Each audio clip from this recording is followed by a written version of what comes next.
सदगुरु महाराज की जय। पुस्तक अपने गुरु की याद में। एक दिन पूज्य गुरुदेव दिन के भोजन के बाद लेटे हुए थे। उनके समीप ही भगीरथ बाबा बैठे हुए थे। आज गुरुदेव कुछ गंभीर मुद्रा में चिंतन सा करते हुए दिखाई पड़ रहे थे। उनको शांत गंभीर मुद्रा में देख के मन में हुआ शायद रात्रि जागरण हुआ है, इसीलिए तो भगीरथ बाबा भी सोचे कि थोड़ा सा मैं भी विश्राम कर लेता हूँ। यह सोचकर गुरुदेव के पलंग के नीचे बगल में ही लेट गए। जैसे ही लेटे 1-2 मिनट के बाद उन्हें स्वप्न आने लगा। स्वप्न में देखे कि एक तेजस्वी पुरुष जिसका रूप बहुत ही सुंदर, आकर्षक, शरीर सुडौल, स्वस्थ एवं नौजवान है, माथे पर नेपाली टोपी पहने हुए हैं। वह तेजस्वी पुरुष गुरुदेव के कमरे के भीतर आकर दर्शन एवं प्रणाम करना चाहते हैं।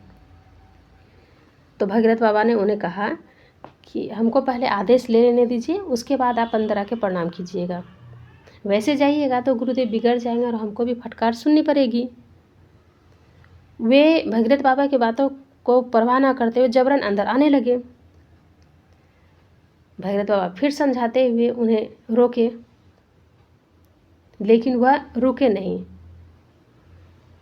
रुके तो भगीरथ बाबा ने जबरन उनके शरीर को पकड़ कर रुकना चाहा, परंतु वे कमरे के अंदर ताकि वे कमरे के अंदर आ न सके। लेकिन उन्होंने भगीरथ बाबा को धक्का देकर आगे बढ़ने की कोशिश की। उसके बाद भगीरथ बाबा ने भी धक्का देकर थोड़ा ज़ोर से धक्का दे दिए कि अंदर मत जाइए। धक्का देने से वो आदमी गिर गया। गिरने से हल्की चोट लगी, फिर वो संभल कर उठ गए। इतने में गुरुदेव धीमे स्वर में बोले, भगीरथ। तो भगीरथ बाबा झट उठकर उत्तर दिए कि जी हुजूर, की कहल जाए छे। गुरुदेव के पुकारते स्वप्न भंग हो गया, लेकिन स्वप्न का दृश्य याद रहा। 1-2 मिनट के स्वप्न था। गुरुदेव बोले कि हमको बैठाओ। तो भगीरथ बाबा गुरुदेव को अच्छे से बैठाए। फिर बैठ के पूज्य गुरुदेव दरवाजे की ओर देखते हुए बोले, अच्छा आइए, चोट तो नहीं लगी, बैठिए, कहिए क्या कहना चाहते हैं। यह कहकर करीब 30 मिनट तक आंखें बंद किए गुरुदेव चुपचाप बैठे रहे। उसके बाद बोले, अच्छा अब जाइए, मैं ईश्वर से प्रार्थना करता हूँ कि आपका भला हो। इस घटना से स्पष्ट रूप से यही बात समझ में आती है कि वे अत्यंत ही रूपवान पुरुष कोई और नहीं, गंधर्व ही होंगे जो उनके दर्शन के लिए आए हुए थे। संत महापुरुष अपनी विशेष मौज में आकर किसी भी व्यक्ति को किसी समय भी कोई अलौकिक चमत्कार दिखला देते हैं।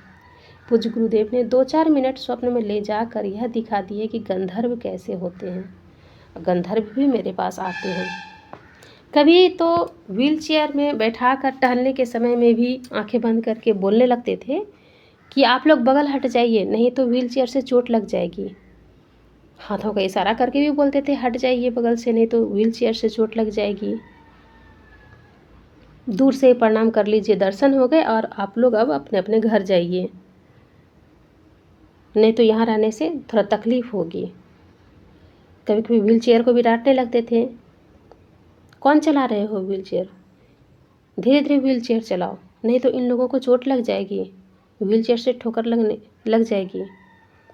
ऐसा कह के अंतर्मुख हो जाते थे, जबकि व्हीलचेयर के पास साधक के सिवाय कोई नहीं रहता था।